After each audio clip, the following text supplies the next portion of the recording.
Hey there, welcome to Triangle Inequality Theorem in section 5.5. So the triangle inequality is talking about how is a triangle created, and it might be a little more common sense, but this is what the theorem says. The sum of the lengths of any two sides must be greater than the third side. So if I have two sides like PQ and QR, if I add them together, they must be greater than the third side.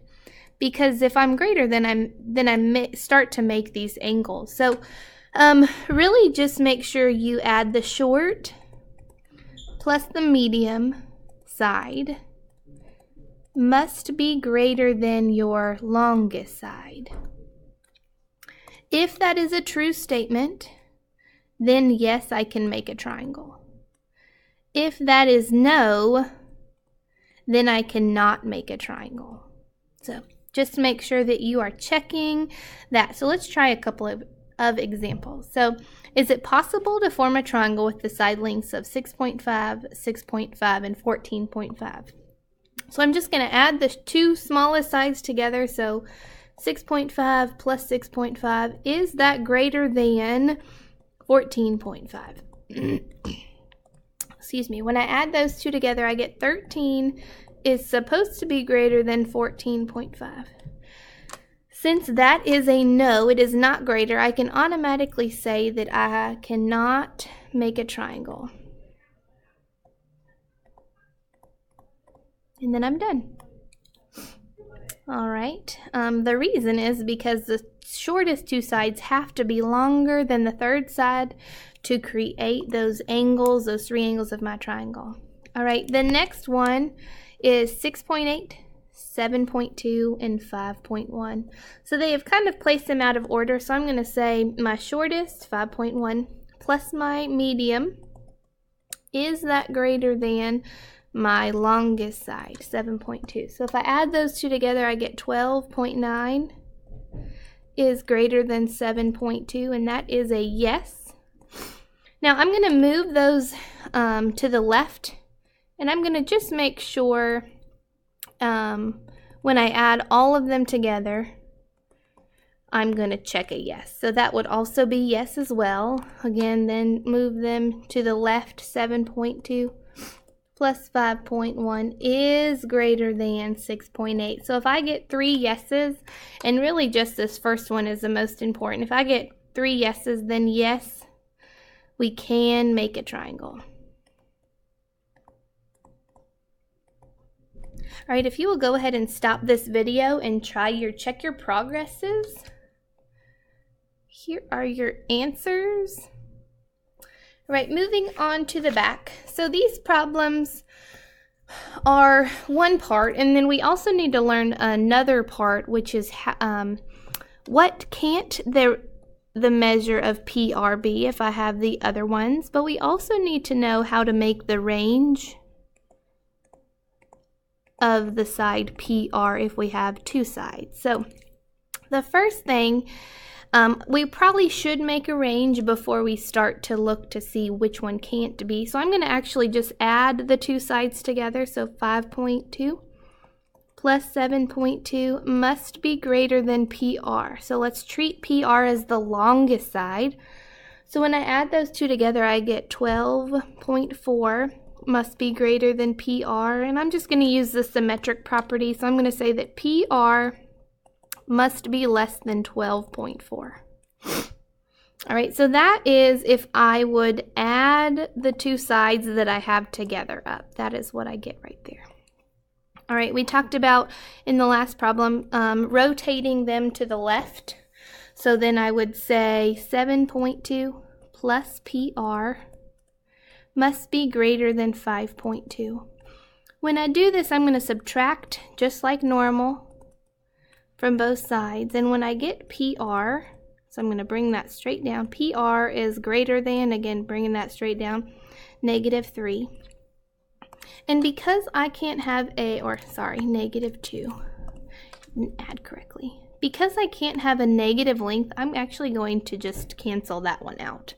But then I need to rotate to the left, so I'm going to say PR plus 5.2 must be greater than 7.2. So I'm going to subtract, let's use the same color, sorry. Subtract 5.2 from both sides. And then I would get PR, again, just bringing it straight down, is greater than 3. So this is going to be when I subtract both. And I'm telling you that because that will be of help in just a second. So once I get a range, so I have added the two together, treating PR as the longest side, and I have subtracted, treating PR as one of the short sides, I can actually create a range that PR can be. A range means if I'm on a number line, I can be between these two numbers and it satisfies the triangle inequality.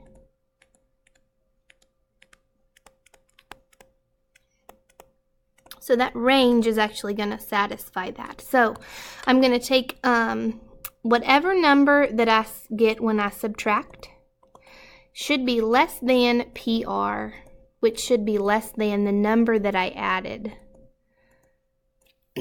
So if I look down here, here is the number that I added. So the biggest PR can be is 12.4. And the smallest PR can be is 3. So anything less than 3 would not make a triangle. And anything greater than 12.4 cannot make a triangle. But anything in between 3 and 12.4 would make that triangle. And that's what I want. That is my range. You will be asked to find a range on your daily, so just make sure you are aware of how to do that. So then if I'm going to answer my question here, which measures, all of that work, which measures can't PR be? So if I'm looking at 7, 7 would land in between, so that could be a side. Same thing with 9. 9 would land in here. Here's 7, here's about 9. 11 would also land between there, so my answer would be D, 13. I think the biggest thing that I want you to learn out of this section is just how to create a range. Do you know how to make a range? All right, go ahead and stop this video and do your checkpoint. Here is the work, and then if I'm looking at my range, I need to be between 3 and 15, so my answer would be D. Again, this is probably the most important thing that I need you to learn in that type of problem. All right, and the last one. The towns of Jefferson, Kingston, and Newberry are shown in the map below. Prove that driving first from Jefferson to Kingston, then Kingston to Newberry, is a greater distance than driving from just Jefferson to Newberry. All right, so if we call this J and this point K, Kingston, and this point N, I know that if I go up and over, that may be a longer distance than just going straight across. But why is that? So remember the Triangle Inequality Theorem.